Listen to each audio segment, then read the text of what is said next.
Hello there, welcome Jen Smalls, my name is Bob Waldron and welcome to this final reveal of Eduard's 148 scale 0. So let's take a look, a quick sort of rundown. You know, I really do like the finish on this one, what I've taught you how to do. The build itself, I mean, this is quite a new tool by Eduard.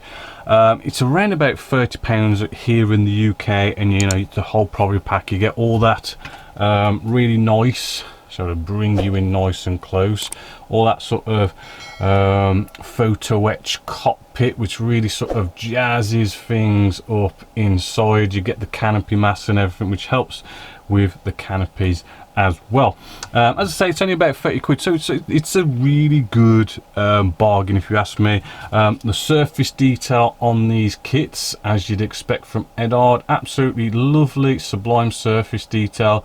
All that recess panel lines and all those recess rivets all over the kit, they really do sort of set that off. And I do like how all these recess rivets within the panel lines, they're not so deep that they take a wash massively, but that's cool because it doesn't sort of overly bring all that detail to the foreground. It kind of just sort of lightly brings that in, and pretty much the same on the underside as well. So how did this kit go together? What problems did we face? Let's go take a look at the instructions. I did sadly again throw out the box, and I've now had to download the actual instructions, which was from scalemates.com. so if you ever need to find instructions and stuff or find out about kits, great site to go to. Actually building this cockpit was a joy, no issues really at all. It was quite easy to sort of follow, to put all that photo etch in. I might not have put every last little bit of photo etch in there, but got the main stuff in there. It looked really good. The detail without the photo etch with this kit, by the way, in the cockpit is damn good anyway. It's not massively necessary to have photo etch. Moving along, the seat belts were good as well. As I say, the cockpit went together really well, pretty easy. Bringing the fuselage halves together, I didn't have any major problems there, even with this piece V13. No real issues there, didn't have to do any sort of major filler or anything like that. The cockpit going in after you put the fuselage half together, it kind of, maybe not the norm, but it does work. You know, our wheel wells, they were well detailed, and that went together rather well as the whole wing section. The problem I had, if we sort of get down to where the fuselage goes onto the wing section, I have discussed this before in a show, but basically what happened here, I built two of these and I didn't have the problem the first time round, but when the fuselage came to the wing section, something was pushing it up. It was sort of making a bit of an issue. I did find out it was the wheel wells inside here just needed to be grinded down a little bit. How that happened, not happened on the first one I built and happened on that one, I don't know.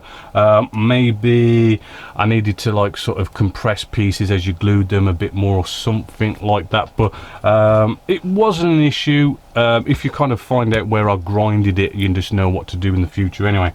So yeah, that went to work together well. The engine, if we maybe try and have a look, just pop this propeller off. Oh, so much just broken off, I'll have to fix that on later.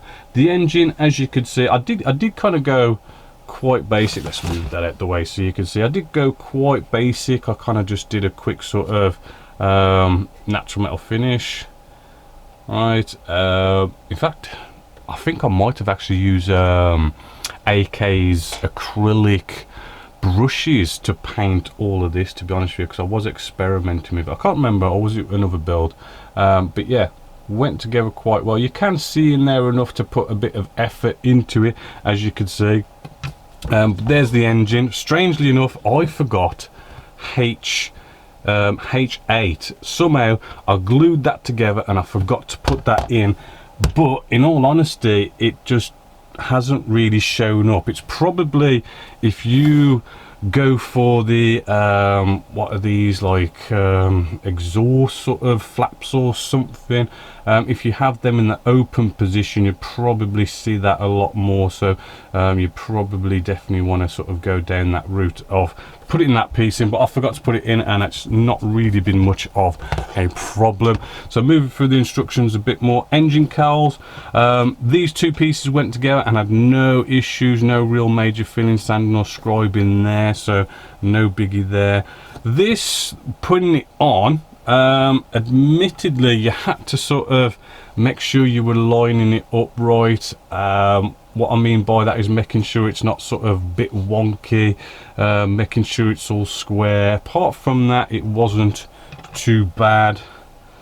Right, landing gear no problem, apart from my piece just fell off, but there we go. I'll glue that on later.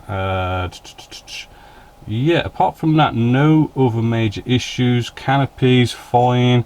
All these little bits and bobs went on fine, no real issues at all. So there is how it went together, which is to say went together rather well. Now the sort of the finish of this, in the rapid video build I did show a way of doing chipping, the one where you use the chipping solution and then you spray on top of that and then you sort of scratch it off. I think that really worked very well with this model. However, I only did it in this area just here, where I go off and sort of try and do the heavy chipping sort of around these leading edges and everywhere else. It just didn't work as good, and I feel like when you sort of look at it with the naked eye, when you sort of see that chipping and then you look at that chipping, you can kind of tell they're different. I was trying to just kind of like maybe speed things up as well as sort of show different styles of chipping, but I could just really sort of, I can really just tell, and I wish I did the whole model using the chipping solution, just like we did all there. I wish I just did that all the way around. Not only that, Tamiya paints aren't good to use as chipping. For some reason they just seem to dry up quick and seem to clog up and clunk up a bit, so when you're sort of dabbing down with your sponge on the model, I could even feel it now. The chips just seem very sort of globby and raised is what it is, so it's kind of having that opposite effect of being what's supposed to be a chip off of paint. It's kind of like a raised bit of paint, so Tamiya not good for doing chipping effects as well. So that's a new thing that I learned. So that's the chipping, but other than that, I do like the level of weathering. What else? I mean, really, in all honesty, it's like I really liked the whole just chipping basically side of this. It's the kind of weathered bird where you can really sort of go to town with chipping and really have a lot of just fun messing up an aircraft, which is one of the things I've really liked about this. And what I'm kind of liking about the Zeros is how you can just have that nice bit of fun just messing up the aircraft. So all in all, you know, it's definitely a big thumbs up if you want to go out and build a Zero.